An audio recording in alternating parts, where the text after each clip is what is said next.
Welcome to twocircles.net. We are here in Ujjain, Madhya Pradesh, speaking to Ms. Shabnam Amil. She is wife of Amil Pervez, who has been arrested in Thar conspiracy case and been continuously targeted by Madhya Pradesh police. So now we are going to discuss him about his case and what are the repercussions the family is facing due to the harassment of MP police. तो आप बतलाइए कि आपके शौहर किस तरह के आदमी थे? मेरे हस्बैंड मतलब बहुत ज़्यादा जो दीनदार लोग होते हैं ना, वो सादे सिंपल मिजाज के थे, तंजीम से ताल्लुक़ रखते थे, इसीलिए नमाज के पाबंद उन सब चीज़ों के, और जो भी मिलनी जो मसाइल रहते हैं उसमें आगे आगे रहते थे वो। और नॉर्मल मामला था हमारा, बिल्कुल घर में रहते थे उन्हेल में, और वहाँ पर खेती बाड़ी करते थे। तो बस आपके शौहर दीनी मसाइल में आगे रहते थे, मिली मसाइल में आगे रहते थे, तो खैर खवाई करते थे मिलत, इसलिए उन्हें टारगेट किया गया। हाँ, इसी चीज़ को टारगेट करके 97 का उनका एक केस था, उसमें इन लोगों के अरेस्टिंग नहीं कर पाए वो लोग। लेकिन उसके बाद 2006 में एक मस्जिद थी जिसको मतलब हमारी ख़ानदानी मस्जिद थी वो, उसको एक कसाई को किराए से दे रखा था, उसको छुड़ा के और उन्होंने उस मस्जिद की रिपेयरिंग करवा के वहाँ नमाज शुरू की। तो झूठा केस लगा कर कि यहाँ पर ये लोग नई मस्जिद बना रहे हैं, और वहाँ पर उनको उस टाइम पे NSA लगाई थी उनको। बहुत ज़्यादा पुलिस परेशान करती थी। NSA शायद 2005 में उन लोगों ने लगा दी थी, हम लोगों को मालूम नहीं था। पूछताछ करने आते थे, बार बार ले जाते थे पूछने के लिए, घंटों पूछताछ करते थे, और उसी चीज़ से परेशान होकर वो फिर वो 2-3 महीने तक मुस्तकिल घर पर नहीं आए थे। और फिर उसके बाद जब 3 महीने बाद हमारी सास की तबीयत ख़राब थी, घर पे जब मुलाकात के लिए आए, 10 मिनट बैठे होंगे घर में और अरेस्टिंग हो गई उनकी। उस टाइम पे NSA में अरेस्ट किया, बाद में शो किया उन लोगों ने कि NSA में अरेस्ट किया। तो ये तो वो सफ़र हुए हैं इस तरह से, आपकी फैमिली पर किस तरह से इफेक्ट पड़ा उनको जो हरासमेंट हुई पुलिस की? उस टाइम पे हमारी सास को जब उनको अरेस्ट कर लिया, उसके बाद उनको शुगर की बीमारी हो गई, ब्लड प्रेशर की बीमारी हो गई। हमारे ससुर ज़ईफ़ तो थे ही, वो चलने फिरने से मोहताज हो गए उस टाइम पे, रासुका के टाइम पे। उसी टाइम पे हमारे देवर को इसी केस में 6 महीने की जेला बदर किया था। तो दोनों भाइयों का घर से बाहर थे, बड़े जेठ हैं हमारे, वो घर से बाहर हैं ऑलरेडी, और एक देवर है वो इंदौर में रहते हैं। तो सिर्फ मैं, मेरी सास, मेरी बेटी और हमारे ससुर, बस हम 4 लोग घर में रहते थे 1 साल तक की।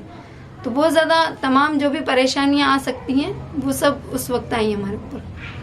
अच्छा, तो आपके शौहर को गुजरात पुलिस ने भी अहमदाबाद बम ब्लास्ट केस में लेकर चले गए, और वो उन्हें MP पुलिस ने जो धार कॉन्स्पिरेसी केस है वहाँ पर वो बतलाया गया कि वो वहाँ पर कुछ आर्म्स ट्रेनिंग कैंप चला रहे थे वो सफदर नागौरी वगैरह के साथ, तो इंदौर में। तो उसकी सच्चाई क्या है, हमारे व्यूअर्स को उस ताल्लुक से बतलाइए।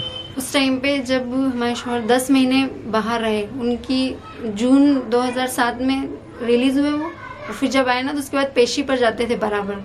सिर्फ वही केस था उनका जो इंदौर वाला, उसमें पेशी पर जाते थे, और उस टाइम पर भी पेशी थी उनकी, 24 मार्च की पेशी थी। पेशी पर ही गए थे और उनको कोर्ट से अरेस्ट करके, और ये शो किया है कि उनको एक जगह मीटिंग करते हुए अरेस्ट किया उस टाइम पे। और फिर उसके बाद 6 महीने वो जेल में रहे। उसके बाद जुलाई का जो ब्लास्ट हुआ है उसमें उनको डाल दिया। और वो केस तो सारा खुली चीज़ है ना, खुला झूठ था उसमें, क्योंकि 6 महीने तो जेल में हो चुके थे ना, उनको जेल में ही थे उस टाइम ब्लास्ट हुआ, तो जेल से निकल के ब्लास्ट कैसे कर देंगे।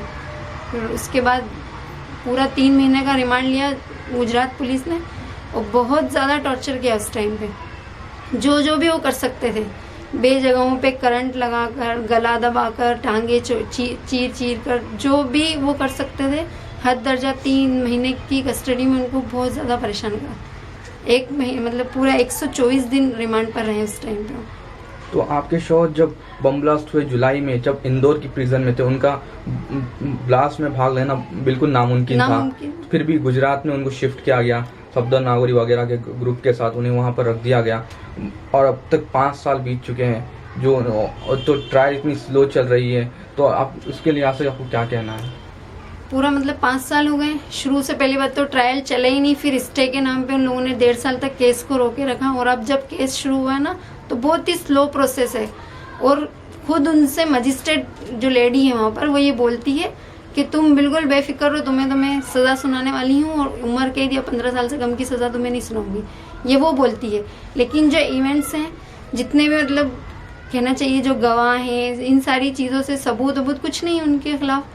तो उसमें इंशाल्लाह बाइज्जत बरी होंगे वो। लेकिन वो लोग बस अपने हिसाब से 5 साल खींच कर रखना चाहते हैं। 5 साल हो चुके हैं और 3 साल 4 साल जितना उनका मन आएगा 8-10 साल में जब वो निकालेंगे और इंशाल्लाह बाइज्जत बरी होंगे तो कुछ भी नहीं बचेगा ना। वो तो जिंदगी के जो दिन है वो सब निकल गए ऐसी, वो सब मामला बिल्कुल हमारे हाथ से जो अहम दिन है जो उनके कमाने के या घर को मैनेज करने के वो सब चीज़ें निकल गई। इसी दौरान 5 साल में हमारे 1 साल बाद सास का इंतकाल हो गया। उन्होंने उनकी सूरत नहीं देखी, उस टाइम पे इंदौर जेल में थे वो। उसके 1 साल बाद हमारे ससुर का इंतकाल हो गया, उस टाइम पे भी उनको नहीं आने दिया। उसके 1 साल बाद हमारे वालिद का इंतकाल हो गया। तो 3 लोग चले गए, मतलब सरपरस्ती जो थी ना वो पूरी ख़त्म हो गई। और जब वो आएंगे तो कुछ भी नहीं है यहाँ पर बाकी रहा उस हिसाब से।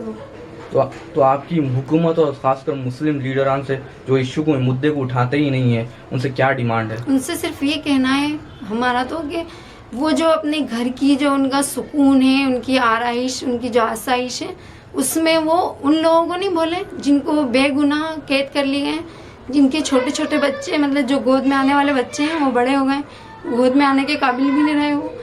और अपनी आसाइशों में वो इन लोगों को याद रखें कि इनके लिए भी अपना कुछ वक्त निकालें, जो कोशिशें कर सकते हैं वो कोशिशें करें। अगर ये लोग गुनाहगार हैं तो उन्हें जल्दी से जल्दी सजा दी जाए, और बेशक गुनाहगार नहीं है तो उनको बरी किया जाए। बहुत शुक्रिया।